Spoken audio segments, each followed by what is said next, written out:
I am ready. Serbisyong totoo ng GMA News.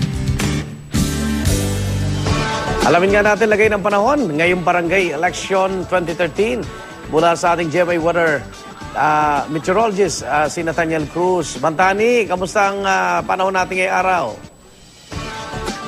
Good morning, Igan, at good morning mga kapuso. Igan, may panibagong namataang low pressure area dyan sa may Pacific Ocean. Pero yan ay nasa labas pa naman ng Philippine Area of Responsibility. Malayo pa yan, kaya hindi pa yan makaka-apekto sa ating weather.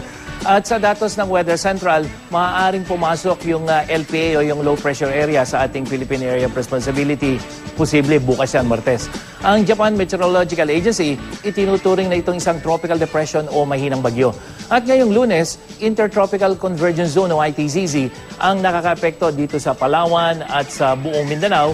Samantalang hanging amihan naman ang umiiral dito sa Northern Luzon at yan ay ayon sa Pag-asa. Kaya maiging magbaon po ng payong yung mga kapuso natin dyan sa Palawan, Nalalahok at Boboto ngayong Lunes. Makakaranas sila roon ng mahina hanggang katamtamang ulan at thunderstorm. Ang natitirang bahagi naman ng Luzon ay magkakaroon ng mas magandang panahon. Base yan sa datos ng Weather Central at sasamahan niya ng pulupulong mahinang ulan lamang, lalong-lalo na dito sa may Northern Luzon. Makararanas ng mahinang ulan naman ang Eastern Visayas. Mas dapat maghanda sa pagulan ang mga taga Mindanao dahil posible sila ngayon makaranas ng makulimlim na papawirin at sasamahan ito ng mahina hanggang katamtamang ulan, lalong-lalo na dito sa may Davao Region, Northern Mindanao, hanggang dito sa may Soxargen. Ang mga kapuso, nakaranas po ngayon ng thunderstorm ang ilang bahagi ng Cebu.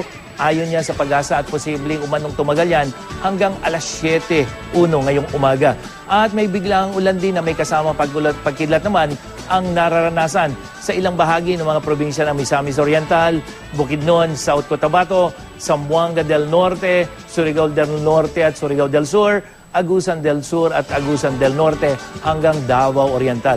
Tatagal po ang babala sa thunderstorm doon hanggang alas 6:20 o 23 ngayong umaga. At yan ang latest mula sa GMA Weather. Ako po si Nathaniel Cruz para sa I Am Ready, serbisyong totoo ng GMA News.